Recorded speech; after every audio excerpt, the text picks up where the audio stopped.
Hello everyone, welcome to episode number 34 of Chatting with Anthony. Today's episode I'm going to address a method I guess you could say. I'm not saying this is the only way to do it, but essentially how to handle people you don't like. I have people I don't like in my life, and you probably have people you don't like in your life too. Otherwise I don't see why you'd be watching this video. And if you have people in your life that you don't like, congratulations, you're human. Alright, I'm just gonna jump right into it. I didn't have a clever way to segue away from that. So I would just start with simply establish why it is that you don't like them. What is it that causes you to have that disdain for that person? And I don't want you to get all defensive. I'm not asking like, do you think it's worth not? I don't want you to. I'm not trying to go that deep yet. But just like addressing, like, okay, did they say something to me? Do you dislike their actions towards others, or even to yourself?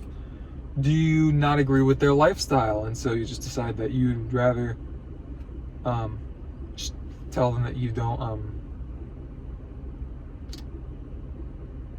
What am I trying to say? Rather than just like saying I don't like the way they choose to live, you just choose to not like them altogether because it's just easier. You might not like their opinions on certain things. You might heavily disagree with, like, say, politics, for example. That's a big one for a lot of people. You might feel that they have insulted you in the past, which would go into the actions thing, but I'll leave it on its own anyways. You might feel like they've insulted you or insulted someone that you like, and so you've taken that personally, and you decide that you don't like them anymore, understandably so. Or it could just be something as simple as, like, I think they're ugly, which is definitely the dumbest reason to not like somebody. It's literally it's literally subjective, and if you're going to throw away an entire person based on their looks, that doesn't usually work out very well. History would tell you that usually just doesn't work out very well. And then once you establish why, then ask yourself, why has this caused me to dislike this person? At the end of the day, I think it's fair to dislike traits about people. It's fair to dislike their actions, fair to dislike their lifestyle, their opinions. But I don't think that should cause you to dislike them as an entire work of art, if you will. Right? Like, we're all very complex creatures made up of so many different things, physically, but also like psychologically. There are so many different components to us that cause us to react certain ways. And that's why I'm like, if you're gonna not like someone, let it be like Hitler, for example. Even then, as despicable as this might sound, right? Like, if you didn't know who the guy was, like, no idea, and you just, I know he spoke German, just like, work with me here, and you just struck up a conversation with the guy, maybe he was into sports, like you ran into him at like a sports bar, you might, like, not knowing everything else about him, you might form the opinion that you like him just based on a conversation that you had with somebody. I'm sure a lot of us have had those encounters where it's like a 45-second interaction with a complete stranger that you're never going to see again will forever leave you with a good memory of that person, and you'll think of them like 20 years from now hoping that they're doing well, when they might have very well gone home that night and murdered their wife and beat their children. Sorry, I know that was really, really dark, but I'm just trying to help you understand what I mean when I'm saying I don't think that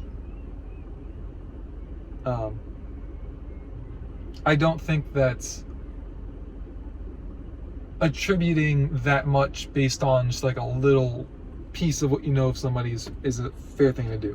I know I have, and that's why I'm advising y'all, please don't do that. It would take time to assess a person properly, and even then, people go through phases. Like we all change, so it just gets even more complicated. Which is why I just say, choose to dislike certain parts of people and who they are. You don't have to like dislike their entire. It's better than just disliking their entire being. That's basically what I'm trying to say. I would say in regards to, trying to deal with disliking them, remember that at the end of the day, you're both human, and that's, well, we all have our flaws, first off, but I would argue that neither of you are better or worse than the other one, just that you make different decisions, you process things differently, etc., etc. The way that we look at life can be very similar in a lot of ways, but I'm sure that there's a lot of things subconsciously, I think, that like things in our past especially that shape how we react to things in the present, and especially if you don't know somebody's like life story, like if they were your spouse, for example, you probably know them very, very well. But outside of that, like even close friends, there's probably stuff that you have no idea about them that if you understood that, you would probably say, wow, those little things they do that really annoy me, it's really not that big of a deal now that I understand that. Because I would probably feel that same way. I know I've been there. I found myself there. That's why I'm telling you guys this. And on top of that, I would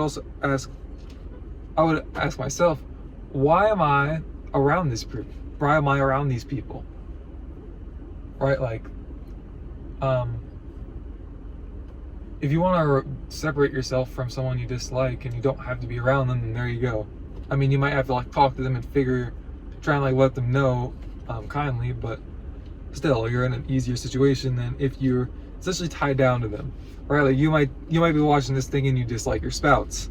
If I have offered some kind of marriage counseling to you, great. I'm not a marriage counselor. Don't come to me for that. Feel free to ask questions. Oh, let me make that part clear.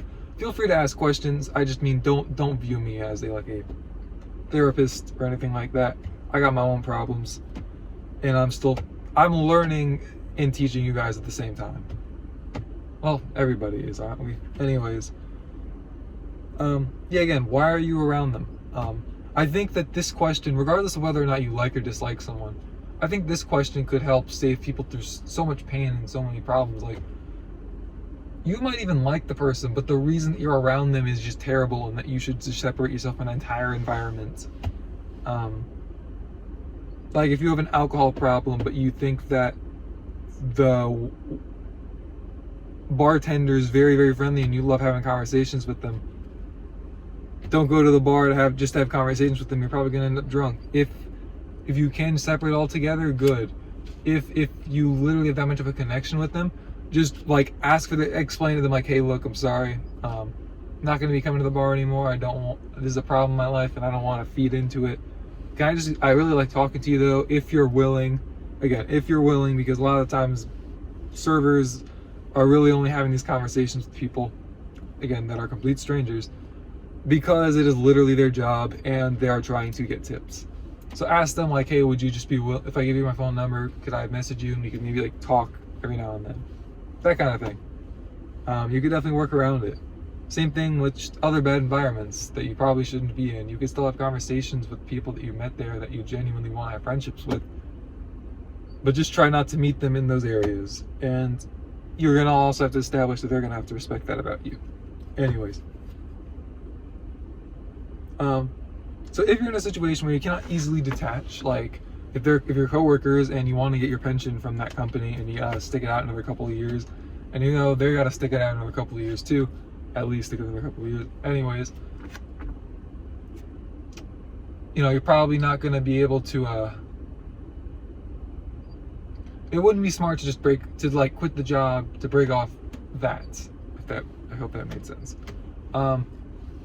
So establish remind yourself, I'm not around. I have to stop treating it like I would with a friend, where we get together to catch up and have a good time. We're here to commit to a certain purpose. We don't have to like each other personally, but our job, our shared purpose brings us together. And I don't have to agree with everybody in order to get on board and share the same purpose as them. Nobody said that your work crew is gonna be comprised of all your best friends. I don't think it's much of a coincidence that a lot of the times, a lot of people, a lot of friend groups don't exactly work together. They all do different things. But yeah, that's all I really had to say. Thank you guys for watching. I hope you bozos have a wonderful day. Stay safe, God bless, and hopefully I'll see you guys in the next video.